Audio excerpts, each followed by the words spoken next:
안녕하십니까 여러분. 오늘 강의를 맡은 문성욱 선생입니다.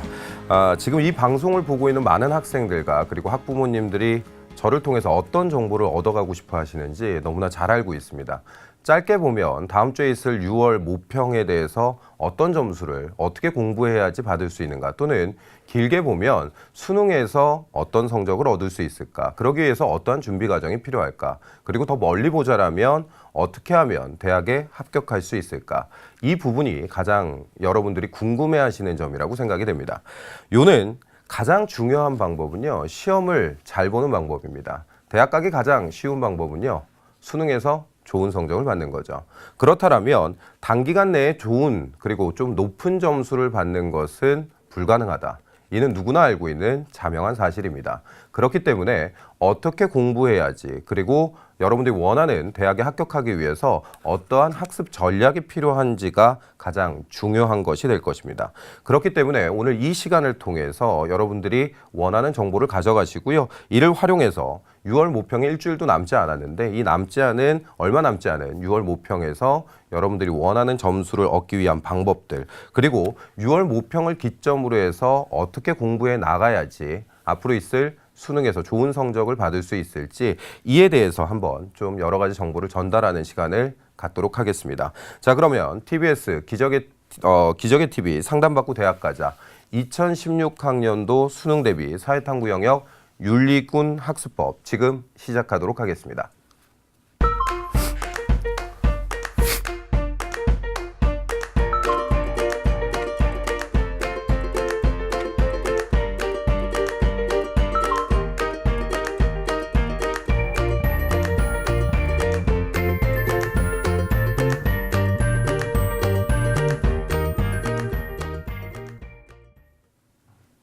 자, 그럼 본격적으로 시작하면서 6월 모평에 대한 말씀을 좀 드리고자 합니다.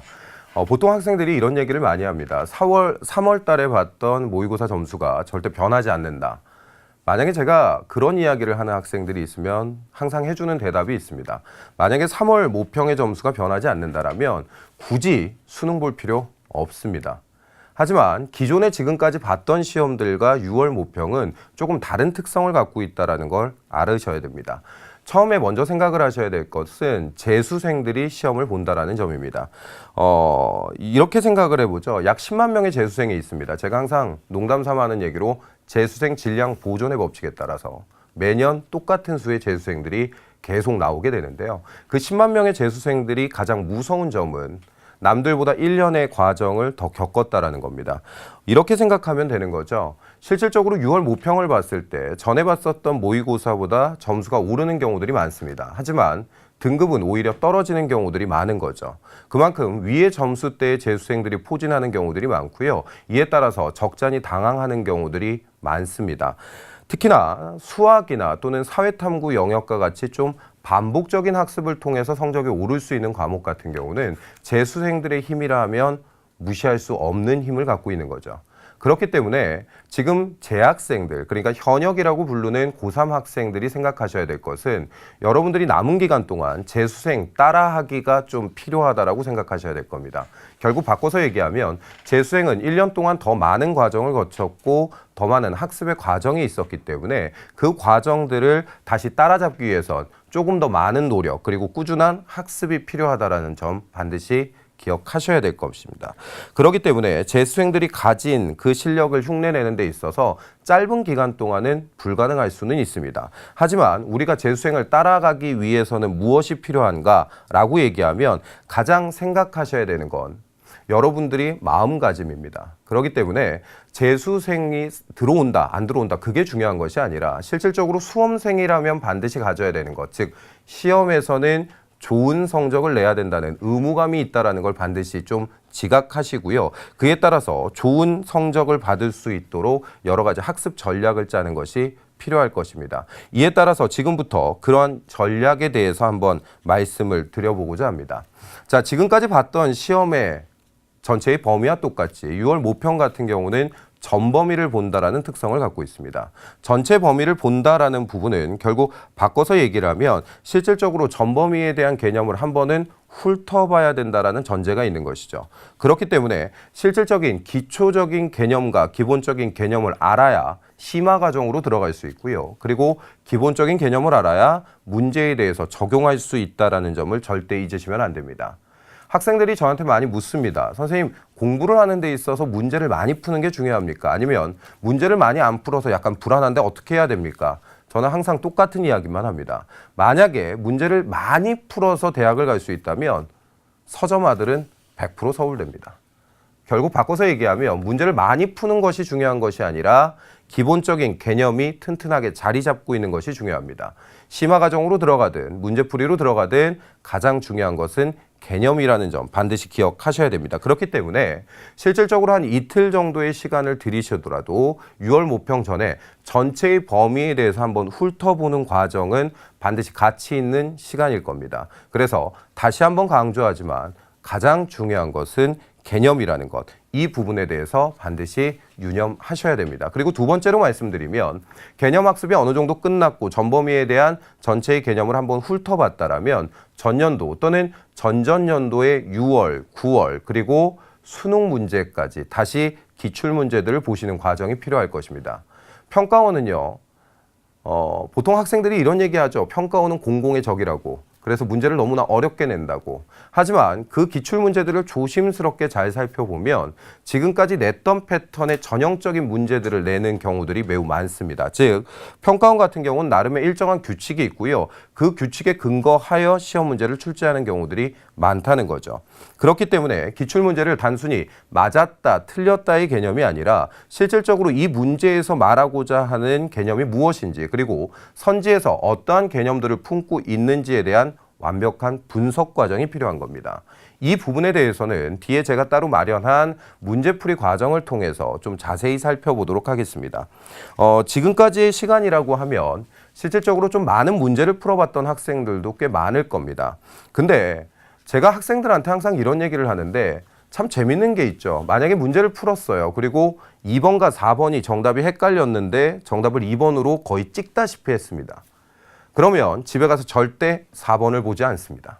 그냥 이 문제는 내가 맞췄다. 그러니까 내 문제야. 이런 뭔가의 근거 없는 자신감이 막 생기는 거죠.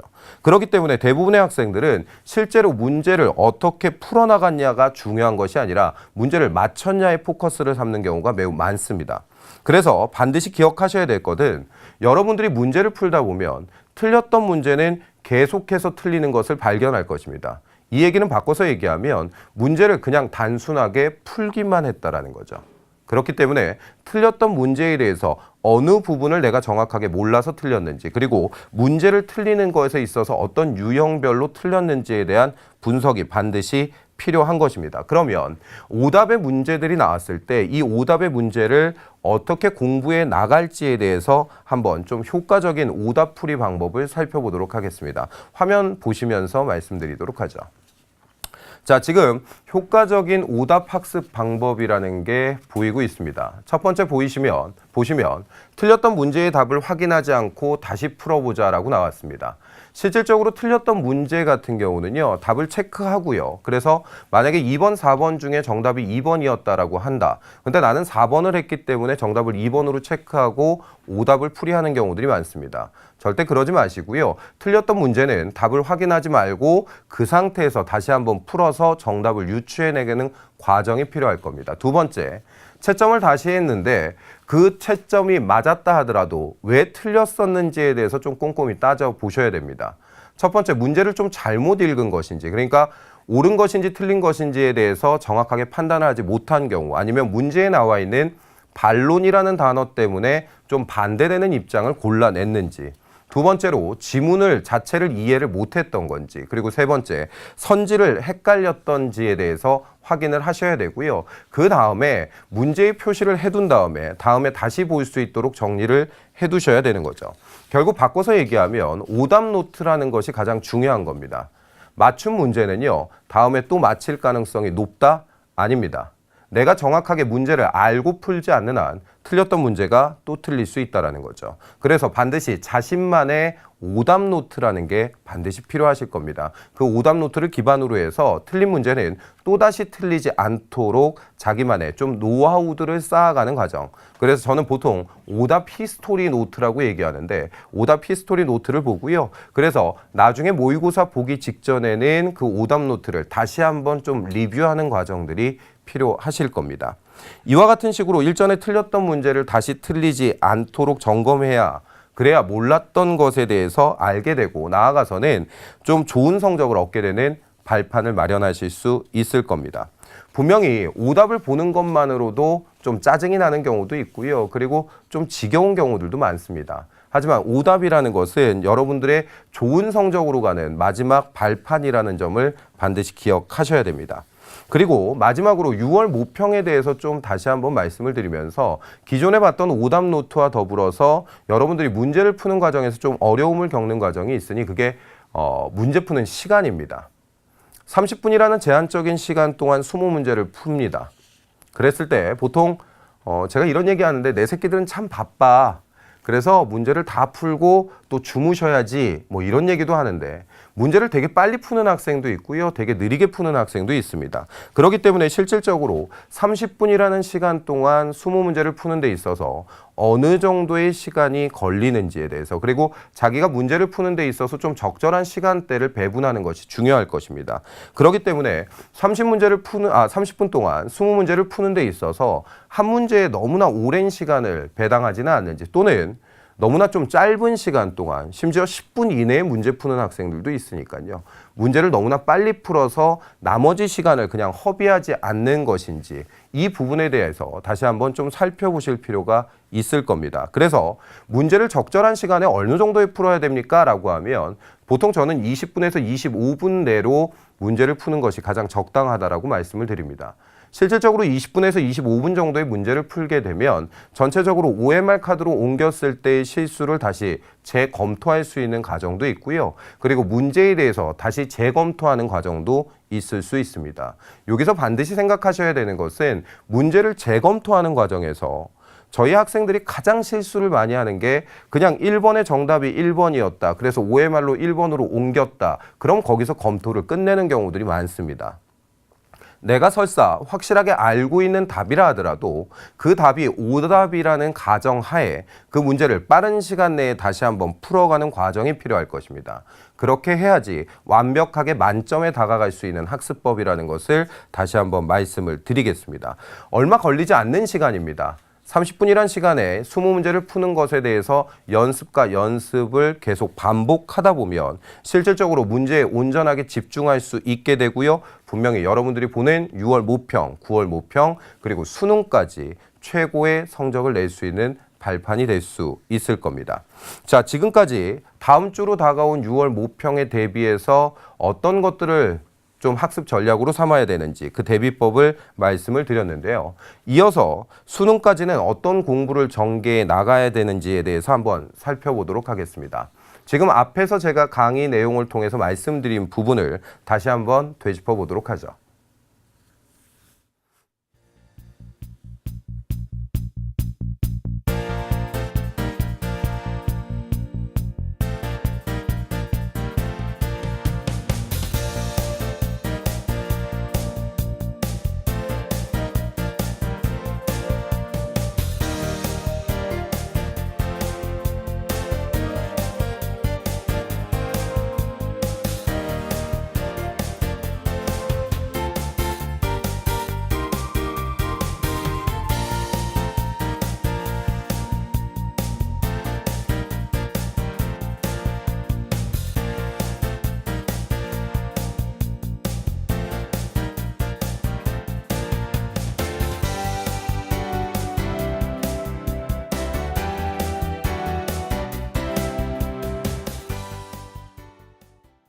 시민의 방송 TBS가 2016학년도 대학 입시 정보 설명회를 개최합니다. 수시 모집 증가와 정시 모집 감소, 학생부 종합 전형 확대 등 달라진 2016학년도 대학 입시에서 나에게 맞는 전략을 한 발 앞서 세울 수 있는 기회. 6월 5일 금요일 저녁 6시 강동 구민회관.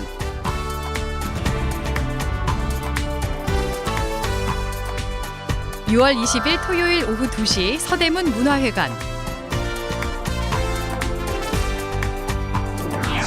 6월 모의고사 이후 학습 대책은 물론 2016학년도 수시 전략의 밑그림을 그려보시기 바랍니다. 자세한 사항은 TBS 홈페이지를 참고하시기 바랍니다. TBS 2016학년도 대학 입시 정보 설명회에 수험생과 학부모 여러분의 많은 참여 바랍니다. 본 입시 정보 설명회는 무료로 진행됩니다.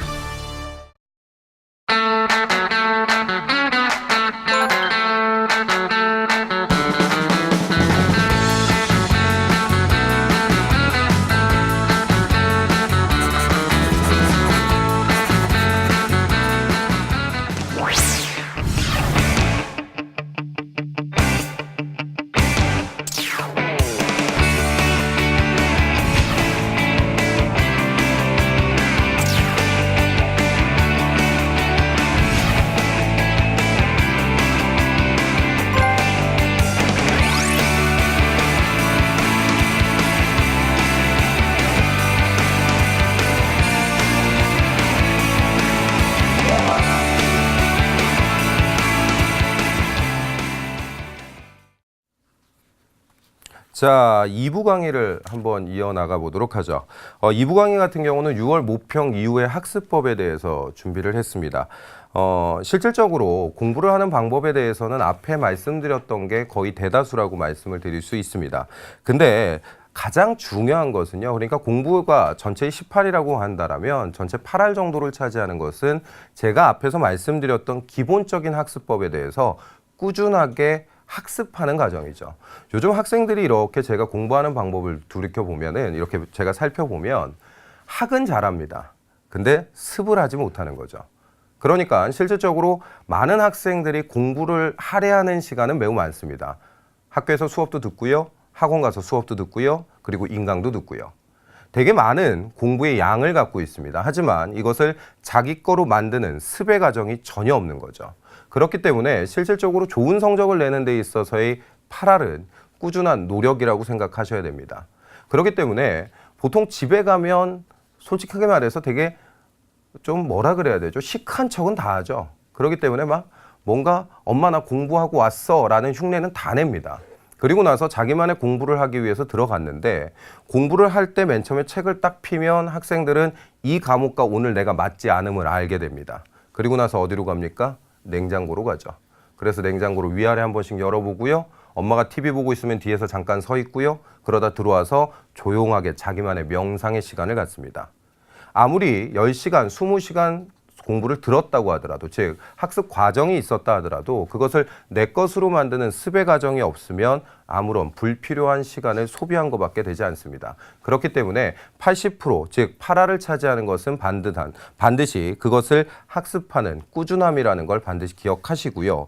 그렇다면 실질적으로 그 나머지 20%를 차지하는 것은 뭡니까? 라고 선생님한테 묻는다면 선생님은 그것을 학습 전략이라고 말씀을 드리겠습니다. 그렇기 때문에 수능까지에 있어서 가장 중요한 정신력을 바탕으로 어떠한 학습 전략이 필요한지에 대해서 좀 한번 살펴보고자 합니다. 지금까지 6월 모평이 이제 일주일 정도 남았는데 지금까지 공부를 하면서 꽤 많은 시간이 흘러갔습니다. 3월 달에 고3이 됐고요. 아니면은 그 전에 겨울방학부터 고3의 그런 자세를 가졌고요. 그래서 고3의 생활들을 해나갔습니다. 근데 갑자기 어느 날 돌이켜봤더니 이제 수능이 200여일이 조금 남지 않았습니다. 마음이 많이 급하죠. 근데 실질적으로 9월 모평이 지나고 나면 100일여의 시간이 남고요. 그 100일여의 시간 동안 최선을 다해서 공부를 하다 보면 성적이 오르는 경우를 심심찮게 볼 수 있습니다. 근데 지금은 100일이 아니라 180여일이 남아 있습니다. 결국 바꿔서 얘기하면 9월 이후에 성적이 올랐던 그 학생들의 노력보다 조금은 더 쉬운 노력으로 더 좋은 점수를 받을 수 있는 시간적 여유가 있다고 생각하셔야 됩니다. 180일, 짧은 시간이죠. 근데 거꾸로 한번 생각해 보죠. 모든 과목에 있어서 하루에 개념 하나씩을 본다고 생각해 보십시오. 그러면 180개의 개념을 볼 수 있습니다. 보통 사회탐구 같은 경우는요, 지금 제가 말씀드려야 되는 생활과 윤리, 그리고 윤리와 사상 같은 경우는 개념이 적게 보면은 18가지의 주요 개념, 그리고 좀 넓게 본다 하더라도 35가지 정도의 주요 개념들을 담고 있습니다. 결국 바꿔서 얘기하면 180일 동안 개념을 5번 내지 6번 반복할 수 있다는 거죠. 결국 바꿔서 얘기하면 하루에 많은 양을 하기보다는 적절하게 자신이 소화할 수 있는 한 과목당 한 개념을 완벽하게 숙지해 나간다면 그 남은 기간 동안 여러분들이 원하는 점수는 충분히 낼 수 있는 가능성이 있는 거죠. 핑계 대지 마십시오. 시간이라는 거는 여러분들이 만든 핑계일 뿐입니다. 그렇기 때문에 지금부터 드리는 말씀을 통해서 어떠한 학습 전략으로 그리고 과목별 특성을 어떻게 분석하고 그 과목에 따라서 어떻게 공부하는지에 대해서 한번 살펴보도록 하겠습니다. 실질적으로 6월 모평 같은 경우는요, 매우 중요한 시험입니다. 아까도 말씀드렸다시피 재수생까지 포함한 시험이기 때문에 자신의 전체적인 학습 양을 체크할 수 있고요, 자신의 성적을 체크할 수 있는 중요한 시험인 건 맞습니다. 하지만 이를 통해서 대학을 가는 것은 아닙니다. 어디까지나 모의고사가 갖는 의미는 내가 공부를 하고 있는 양에 대한 반면교사고요, 거울과 같은 역할입니다.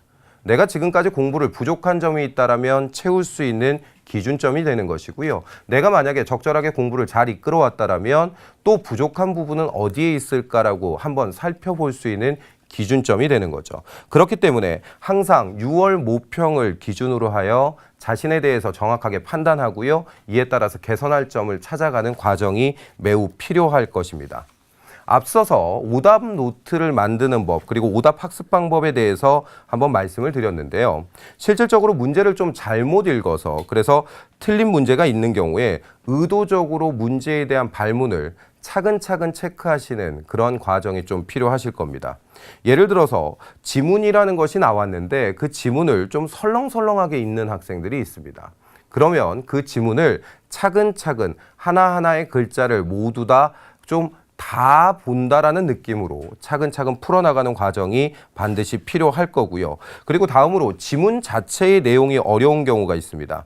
대부분의 오답이 이 지문의 내용을 잘 이해하지 못했기 때문에 발생하는 경우가 있는데, 지문을 잘 모르는 경우는 지문의 어떤 부분을 통해서 해당하는 사상과 또는 내용을 파악하는지에 대해서 좀 자세하게 익혀두는 습관이 필요합니다.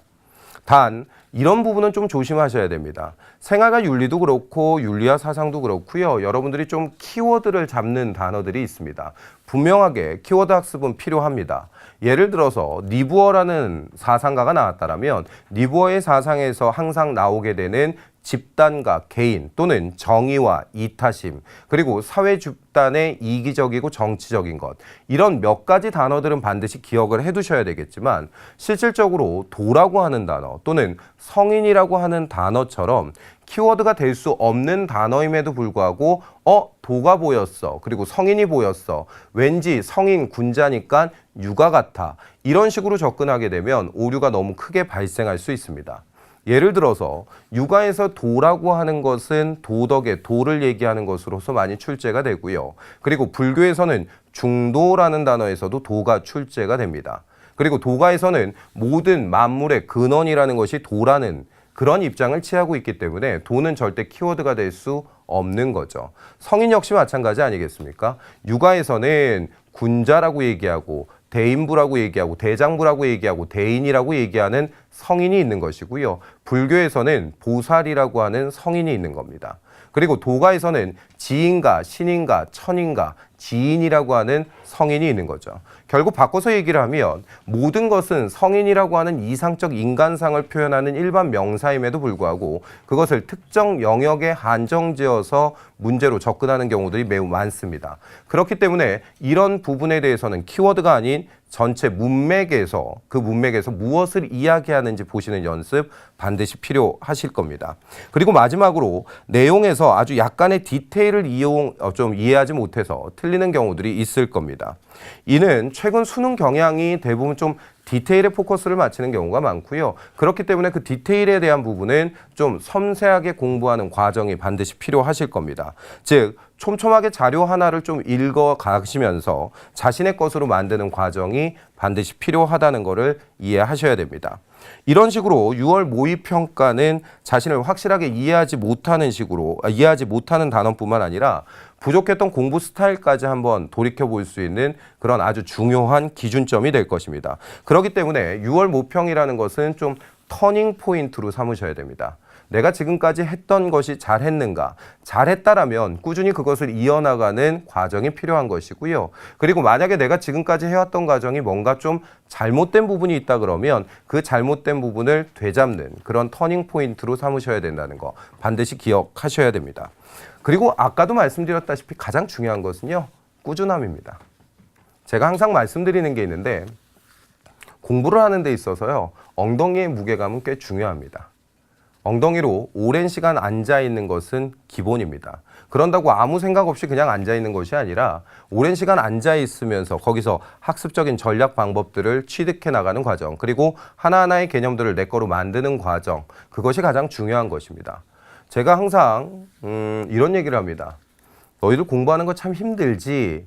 근데 선생님 한번 생각해봐. 선생님 15년 동안 수능 보고 있어. 그러니까 선생님 보면서 위안 삼고, 그리고 공부를 하는 데 있어서의 꾸준함이 중요한데 그 꾸준함이 잘 이어나가지 못한다라면 너희 인생을 통틀어 봤을 때 지금처럼 공부라는 것에 매진할 수 있는 것은 올해가 마지막일 거야. 이런 얘기를 참 많이 합니다.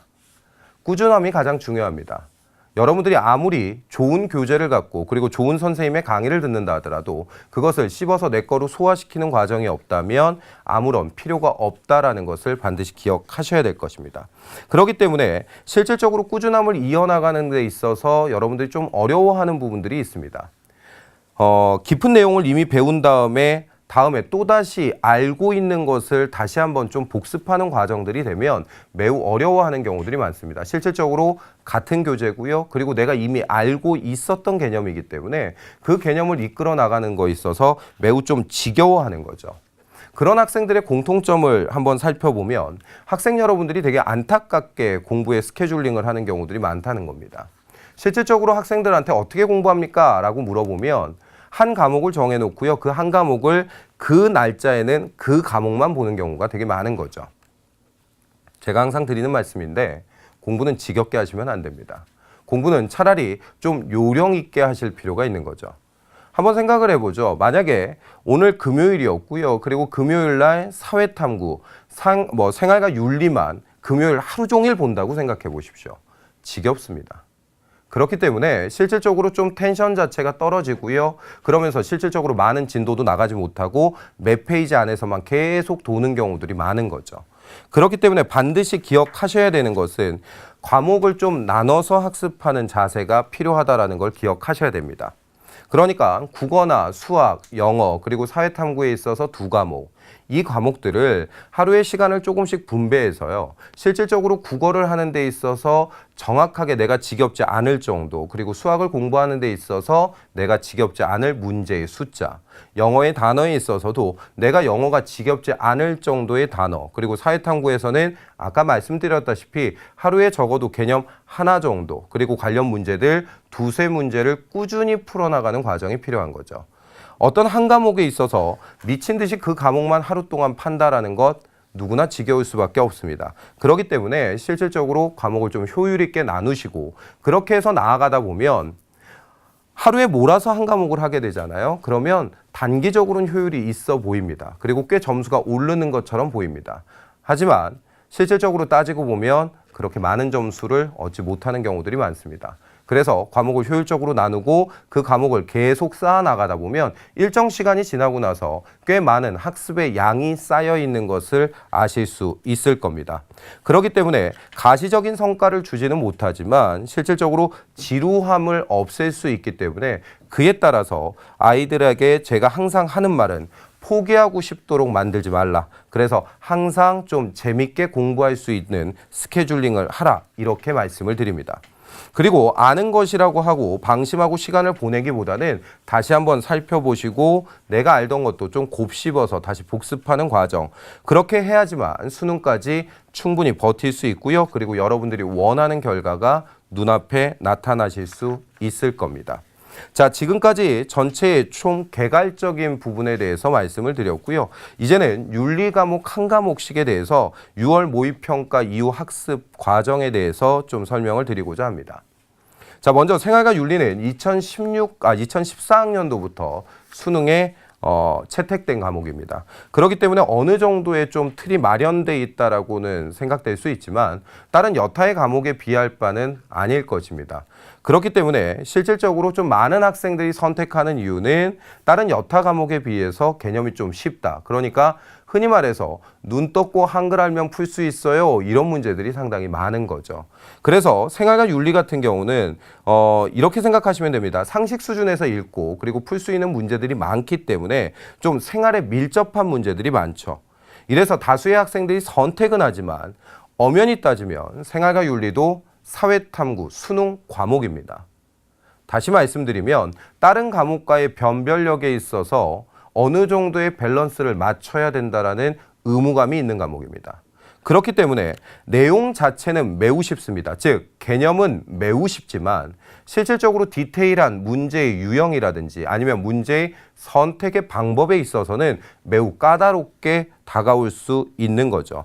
그러니까 개념 자체는 매우 쉽습니다. 그래서 실질적으로 고난이도 문제로 나오는 것이라고 하더라도 좀 유동적이지 않고요. 정해진 부분에서만 좀 정리가 되는 부분은 있지만 개념의 세부적인 부분까지 다 아셔야 문제의 실수가 없는 거죠. 작년 6월 평가원을 한번 돌이켜보면요. 2014년에 있었던 6월 평가원에서 생활과 윤리의 1등급 컷이 41점이었습니다. 전체 사회탐구 영역에서 가장 어려웠죠. 그 문제를 풀고 나서 아이들은 윤사 문제를 푸는 것 같았어요. 문제가 너무 어려웠어요. 라는 얘기를 했습니다. 근데 실질적으로 그 문제가 어려웠을까요? 아닙니다. 선생님들이 그 문제를 봤을 때는 적당한 난이도를 가졌던 문제입니다. 결국 바꿔서 얘기하면 너희들이 공부를 했던 부분이 있을 거고요. 그 부분들에 대해서 좀 변형된 문제가 나왔을 때는 완전한 생소한 개념으로 이해하는 경우가 많다. 그렇기 때문에 실수가 잦은 과목이기 때문에 디테일까지 공부하는 그 필요성이 있어야 된다는 거 반드시 기억하셔야 됩니다. 특히나 3월 모평 이후에 자기가 아는 개념과 모르는 개념을 정확하게 분리하셨다면 그 아는 개념에 대해서는 좀 더 세밀한 과정, 그리고 모르는 개념에 대해서는 기초적인 개념 학습이 필요할 것입니다. 특히나 고난이도 문제로 자주 출제가 되고 있는 전통 윤리 부분에 대해서는 6월 모평 전에 완벽하게 다시 한번 정리하는, 그래서 기초적인 내용들을 반복하는 과정이 필요하다는 것 다시 한번 말씀을 드리겠습니다. 그리고 여러분들이 좀 궁금해하는 뒷부분에서 다시 한번 말씀드리겠지만 EBS의 자료라는 것을 활용하셔야 됩니다. EBS를 좀 차례대로 풀기 시작하고요. 그래서 EBS에서 나오는 자료를 집중적으로 해석하고 그리고 해설지의 팁과 같은 부분을 놓치지 않고 하나하나 살펴보시는 과정을 통해서 여러분들의 실수를 줄일 수 있을 겁니다. 대부분의 EBS 연계가 이런 자료들, 그리고 이런 자료들을 바탕으로 인용과 가공이 일어나고요. 그래서 선지를 재구성하는 경우들이 많기 때문에 EBS의 하나하나 세밀한 부분까지 다 살펴보셔야 되는 겁니다. 이 부분은 뒤에서 다시 한번 또 말씀을 드리도록 하겠습니다. 그 다음 이어서 윤리와 사상을 한번 살펴보도록 하죠. 윤리와 사상 같은 경우는 제목 그대로 윤리라는 과목에 나오는 여러 가지 사상가들의 사상을 살펴보는 내용입니다. 그렇기 때문에 윤리와 사상은 흔히들 그렇게 얘기하죠. 배신 없는 과목이라고. 절대 배신을 하지 않는 전형적인 문제와 그리고 비슷한 난이도를 보여주는 과목의 특성을 갖고 있습니다. 윤리와 사상 내부의 전통 윤리 관련 사상들이 생활과 윤리로 전가되기 시작하면서 사상이란 측면에 대해서 좀 더 집중하게 된 것이 윤리와 사상입니다. 결국 바꿔서 얘기하면 학생들이 봐야 되는 자료의 내용들이요, 매우 더 심화됐고 풍부해졌다라고 생각하셔야 됩니다. 또한 생활과 윤리 과목과 마찬가지로 선택지의 내용에서 세부 사항과 연결하는 경우들이 많고요. 이에 따라서 주된 문제의 출제 방향이라는 걸 반드시 인지하고 이에 대한 대비가 필요하다는 걸 기억하셔야 될 것입니다. 아까도 말씀드렸다시피 생활과 윤리와 마찬가지입니다. 윤리와 사상도 3월 모평 이후에 자신이 틀렸던 문제, 즉 아는 것과 모르는 것을 완벽하게 분리하는 과정이 필요하고요. 이 과정을 통해서 아는 것은 좀 더 명확한 개념, 그래서 좀 더 사상가들의 변형된 내용들을 가지고 그 사상가를 유추해낼 수 있는 과정의 학습이 필요하고요. 모르는 것에 대해서는 기초적인 개념을 다시 한번 잡는 과정이 필요할 것입니다. 특히나 윤리학 사상 같은 경우는 워낙 암기해야 되는 내용이 많게 느껴지죠.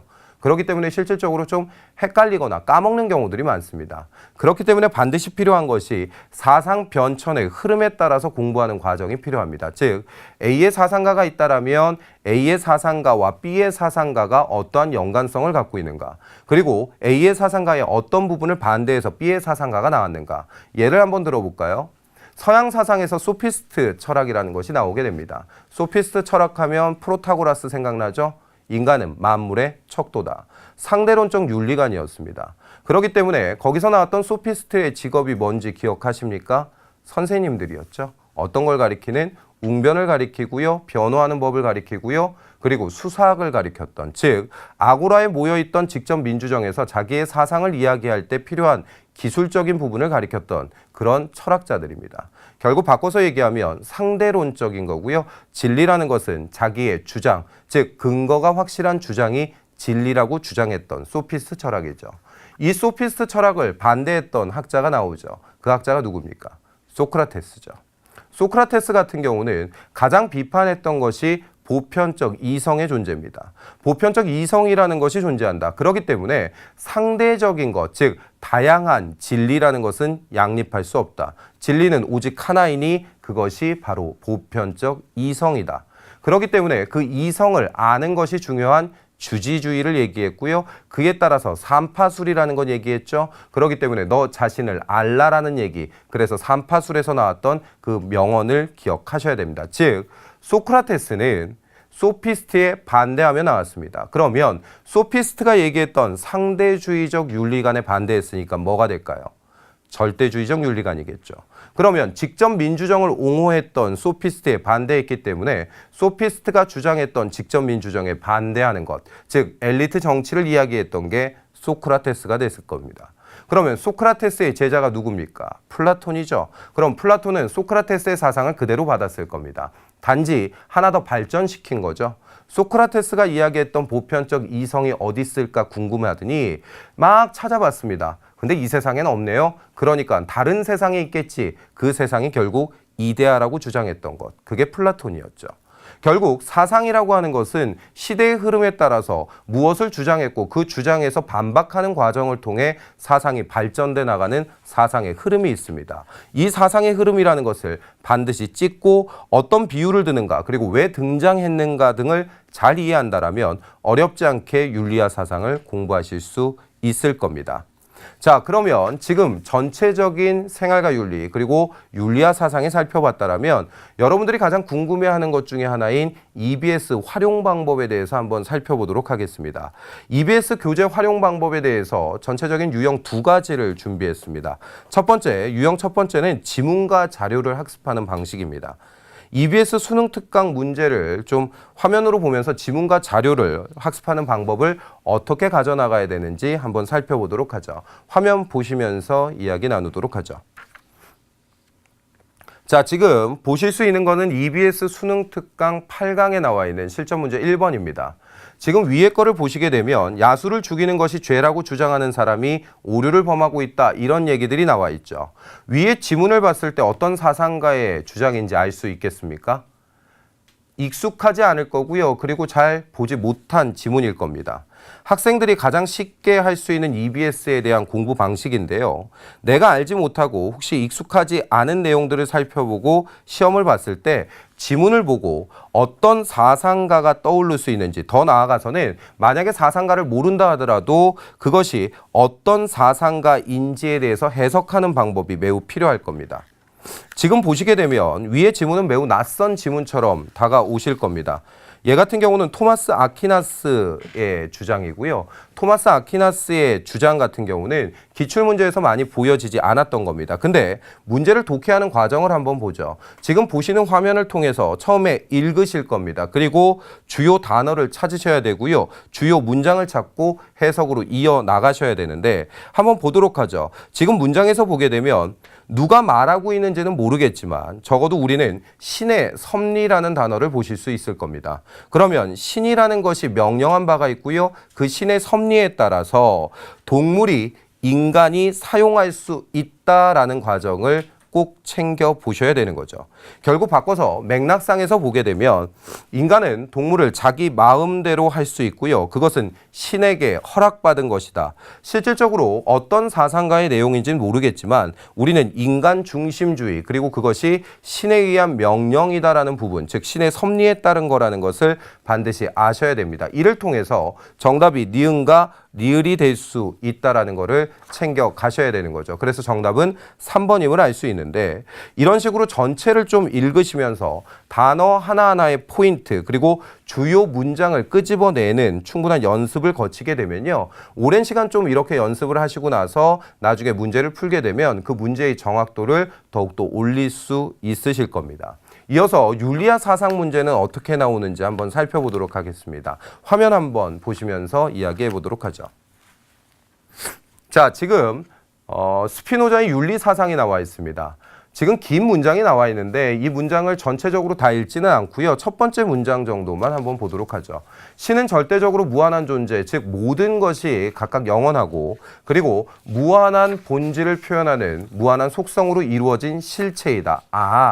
그렇다면 실체를 보고 있는 것이 결국 신이다. 스피노자 같은 경우는 범신론 생각하셔야 되고요. 그렇기 때문에 모든 것에 신이 있는데 그 실체라는 것이 신과 자연. 그래서 모든 것은 일정한 방법으로 존재하고 그리고 작용하게끔 신적 본성의 필연성에 의해서 결정되었다. 그러니까 인간은 이성을 통해서 그 필연이라는 것을 인식해야 된다. 그렇지 않았을 경우는 결국 불행해진다. 그러면 지금 보고 있는 내용들을 한번 보시면서 제가 말씀을 드리겠습니다. 지금 위에 나와 있는 내용은 자료 플러스에 나와 있는 내용들입니다. 그러면 자료 플러스에 나와 있는 이 내용들을 놓고 봤을 때 되게 많은 내용을 담고 있습니다. 이 문장 중에 일부가 문제로 발췌되는 것이죠. 그러면 지금 나와 있는 자료 플러스의 내용을 봤을 때 스피노자에 대한 것들이 전반적으로 다 나와 있는 발문들 그리고 밑에 심지어 지금 보시는 화면과 같이 밑에 모든 설명들이 다 나와 있습니다. 그럼에도 불구하고 온전히 너희가 돈 내고 샀던 그 EBS 수능 특강에도 불구하고 하나하나의 세밀한 부분을 읽지 않는 거죠. 그러니까 여기서 지금 나와 있는 내용에서 꼭 챙기셔야 되는 건 뭐냐면 실질적으로 자료 플러스 지금 보시는 것과 같이 설명이 첨부되기도 하고요. 뒤에 되시는 자료처럼 설명이 없기도 하긴 하지만 이 긴 글들이 모두 시험에 활용될 가능성이 매우 크다라는 겁니다. 그래서 반드시 한 번씩 또는 두세 번씩이라도 반복해서 읽어보시고요. 왜 이 사상가라고 볼 수 있는지에 대해서 반드시 체크해 두셔야 되는 거죠. 지금 보시다시피 수능 특강에 나와 있는 내용들 같은 경우는요. 문제를 많이 푸는 것도 중요합니다. 그리고 문제에 나와 있는 개념들도 중요하고요. 하지만 그거보다 중요한 것은 실질적으로 EBS에서 많이 인용하고 있는 자료 플러스 또는 문제 해설의 팁 같은 경우를 좀 자세히 보시는 과정이 필요하실 겁니다. 이어서 유형 두 번째, 좀 선택지를 학습하는 방식입니다. 선택지를 학습하는 방식에 대해서는 반드시 좀 챙겨 두셔야 되고요. 이 부분도 화면 보시면서 말씀을 드리도록 하죠. 자, 화면을 보시게 되면 가의 입장에서 대답할 때 A에 들어갈 진술로 가장 적절한 것은 이라고 나와 있습니다. 자, 이것이 있기 때문에 저것이 있다. 이것이 일어나기 때문에 저것이 일어난다. 결국 연기적 사고를 얘기하죠. 곧 무명을 인연하여 행이 있고 나아가 온통 괴로움뿐인 덩어리가 생긴다. 무명이 멸하기 때문에 행이 멸하고 그리고 나아가 온갖 괴로움뿐인 덩어리가 멸한다. 결국 바꿔서 얘기하면 위에 거는 불교라는 사실은 금방 아실 수 있을 겁니다. 무명이란 단어도 보였고요. 이것이 있기 때문에 저것이 있다라는 연기적 사고, 원인과 조건에 따른 결과 당연히 아실 수 있겠죠. 근데 실질적으로 위에 나와 있는 발문보다 더 중요한 것은 밑에 나와 있는 선지 분석입니다. 자, 지금 가 지문이 불교라는 사실은 쉽게 인지할 수 있지만 지금 색깔로 표시된 부분을 한번 보도록 하죠. 색깔로 표시된 부분을 보게 되면 인위적인 예법이라는 것이 과연 있는가? 불교는 상호 우존성을 강조하는가? 불변에 자아라는 것이 과연 존재하는가? 그렇게 놓고 봤을 때 2번 한번 볼까요? 사사로운 욕심을 극복하고 예를 회복합니다. 선지의 내용을 통해서 우리는 유불도 중에서 유교에 해당한 것을 알 수 있습니다. 그리고 지금 4번 같은 경우 봤을 때 불변의 자아라는 말, 그렇기 때문에 불교에서는 불변의 자, 이를 보통 무조건 반대한다라고 얘기하죠. 공사상이고요, 재범무하고요, 재행무상입니다. 그렇기 때문에 각각의 선지에 나와 있는 내용들에 대해서 완벽하게 좀 이해하는 과정들이 필요하고요. 5번 같은 경우 볼까요? 이기적인 욕망의 제거를 통해서 악한 본성을 극복합니다. 순자의 성악설 생각하는 경우들 많을 겁니다. 하지만 순자 같은 경우는 이기적 욕망의 제거라고 얘기하지 않고요. 이에 따른 좀 조절, 그러니까 성악설을 이야기했던 순자도 예를 통한 욕망의 순화를 주장하기 때문에 5번 같은 선지에서는 옳은 정답으로 고치는 과정들이 반드시 필요할 겁니다. 그렇기 때문에 전체적인 지금 문제에서 보시다시피 선지 자체에 대해서 나와 있는 개념들에 대해서 완벽하게 내 거로 습득하는 과정들이 필요하고요. 이런 과정들을 통해서 선지에 나와 있는 내용들이 어떠한 개념을 갖고 있는지, 그리고 선지를 얼마만큼 활용할 수 있는지에 대해서 한번 살펴보셔야 될 것입니다. 자, 그러면 EBS 교재의 활용법에 대해서 한번 알아봤으니 실질적으로 좀 기출문제를 한번 풀어보도록 하죠. 기출문제 화면 한번 보시겠습니다. 자, 지금 2015학년도 6월 평가원 15번 문제입니다. 자, 가장 많은 학생들이 좀 틀렸던 문제고요. 우리가 문제를 봤을 때 갑 같은 경우는 차등의 원칙, 그러니까 롤스의 정의론인 걸 알 수 있고요. 을 같은 경우는 개인의 타고난 재능을 통한 획득한 재화에 대해서 배타적 소유권을 얘기했으니까 노직이구나 알 수 있습니다. 자, 병을 놓고 보면 구성원들의 이익을 평등하게 고려해서 사회 전체의 이익을 최대화한다. 공리주의적 입장, 대표적인 학자 벤담, 그리고 존 스튜어트 밀, 이런 경우 생각해야 되겠죠. 그러면 선지로 한번 가보도록 하겠습니다. 자, 지금 갑 같은 경우는 사회 경제적 불평등 얘기했던 롤스고 노직이고 벤담인 거 알았습니다. 사회 전체를 위해서 사회적 약자의 권리를 침해하면 안 된다. 그러니까 결국 사회 전체를 위한 것이라고 얘기했으니까 얘는 공리주의적 입장이 되는 건데, 이 부분을 보시는 문제가 아니라 사회 전체라는 얘기를 보실 게 아니라 사회적 약자의 권리를 보셔야 되고요. 사회적 약자의 권리 같은 경우는 롤스와 노직 모두 다 해당되는 부분이기 때문에 얘는 A와 B의 교집합에 들어가야 됩니다. 자, 복지를 위한 정부의 모든 재분배 정책에 반대한다라고 하는 것은 자유지상주의를 얘기했던 노직의 입장이겠죠. 공리의 원리에 따라서 공동체 전체 이익을 추구해야 된다. 공리주의라는 걸 알 수 있습니다. 결과적 평등을 재화분배의 목표로 삼아서는 안 된다. 결과적 평등을 재화분배의 목표로 삼는 것은 마르크스의 입장이니까 결국 공산주의에 반대되는 자본주의의 입장. 그렇기 때문에 정답은 몇 번이라고 알 수 있겠죠? 5번임을 알 수 있습니다. 그러니까 지금 나와 있는 문제들 역시 EBS에서 활용했던 문제들이고요. 그 EBS에서 활용한 기출문제라는 거 반드시 기억하셔야 됩니다. 자, 다음 문제 한번 화면 보면서 또 다른 문제 한번 보도록 하겠습니다. 자, 다음 사상의 관점에서 강조하는 올바른 삶의 태도로 가장 적절한 것은 2015학년도 6월 평가원 3번 문제였고요. 발돋움하려는 자는 오리 서지 못하고 스스로 나타내려는 자는 뚜렷하지 않고 스스로 옳다고 하는 자는 드러나지 못한다. 즉, 인위적인 행위를 했더니 부정적인 결과가 발생했네요. 도가임을 알 수 있겠죠.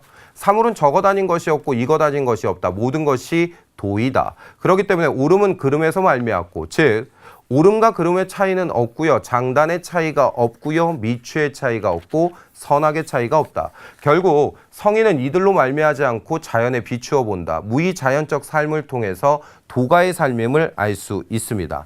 그러면 선지를 보셨을 때 1번에 무의의 원리를 실천해서 도덕적 본성. 도덕적 본성이라는 것은 어디에 한정되는 얘기입니까? 유학에 한정되는 얘기죠. 그래서 도덕적 본성은 유학과 관련된 얘기라서 1번 틀린 문제입니다. 2번, 욕심을 버리고 도를 따르는 소박한 삶, 무욕과 무지와 무의, 도가적 사상. 정답 2번이네요. 만물의 상호 의존성이라고 얘기하는 것은 결국 불교의 얘기고요. 신독을 얘기한 것 유가의 얘기겠죠. 그리고 인위적 노력을 통해서 자신의 이기심을 극복한다.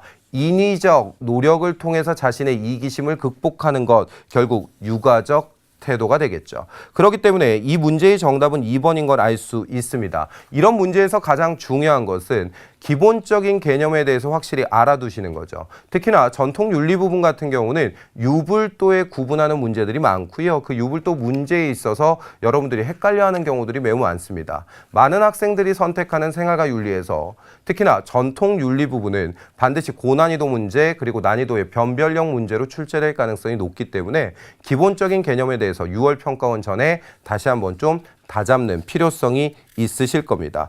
자, 그러면 다음 문제도 한번 살펴보면서 보도록 하죠. 화면 한번 보시겠습니다. 자, 이 문제 같은 경우는 2015학년도 9월 평가원 14번 문제였습니다. 가사상가의 입장에서 나의 입장에 대해서 제기할 적절한 반론을 보기에서 있는 대로 고른 것은 이라고 나와 있죠. 가 한번 보시죠. 개인적 차원에서 집단적 차원으로 이행할수록 이기적인 충동에 비해서 합리성이나 선의지의 비중이 줄어든다. 따라서 이러한 충동적 경향이 심각하게 확대될 경우 이에 대항할 수 있는 사회적 억제력을 강조하고 있네요. 그러면 사회적 억제력이라는 것은 외부적 강제력, 그러니까 정치적 강제력을 얘기했던 니부어의 입장임을 알 수 있습니다.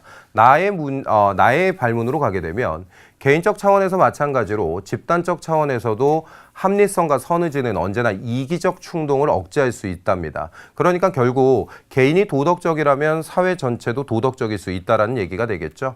따라서 이기적인 충동이 합리성과 선의지의 고양에 의해서 견제되어 결국 모든 집단들이 조화를 이룰 것이다.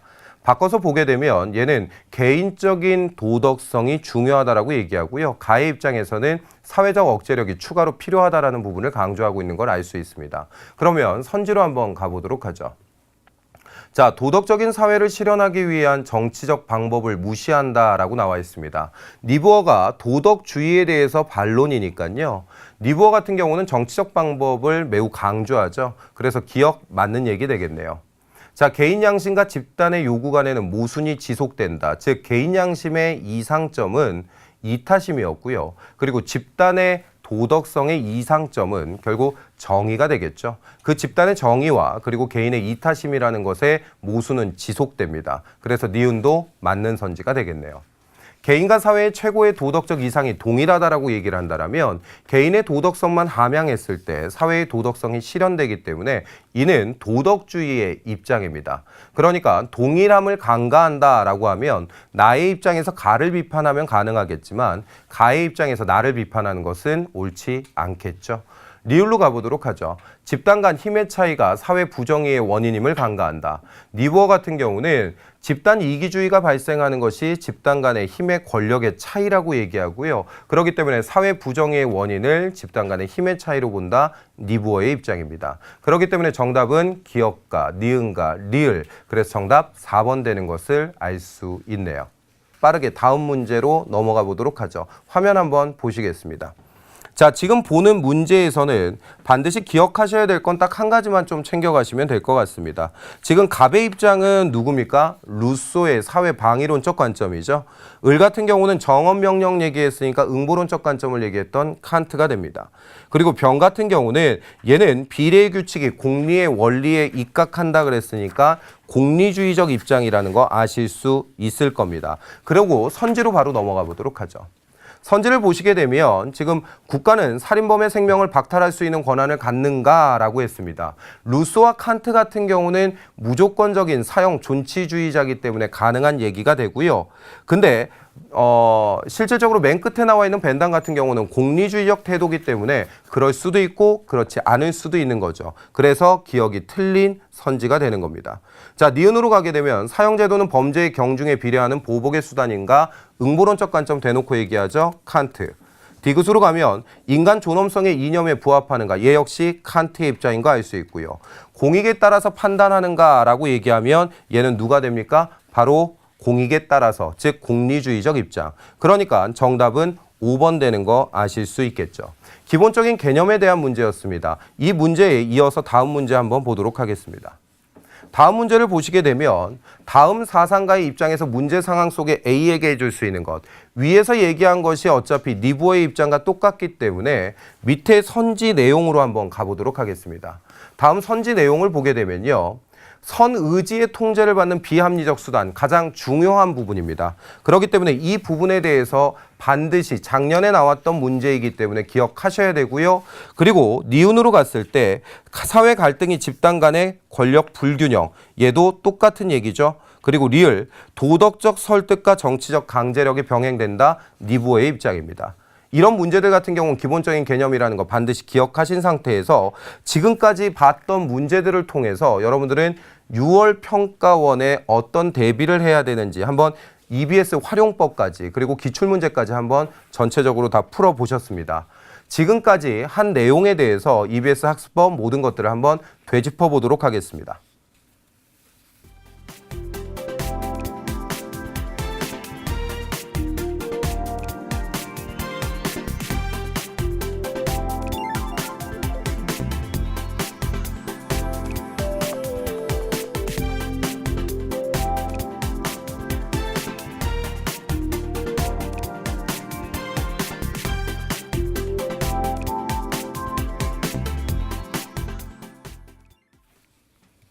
자, 지금까지 사회탐구 영역 중에서 윤리 과목에 해당하는 생활과 윤리 그리고 윤리와 사상에 대한 학습법을 한번 살펴봤습니다.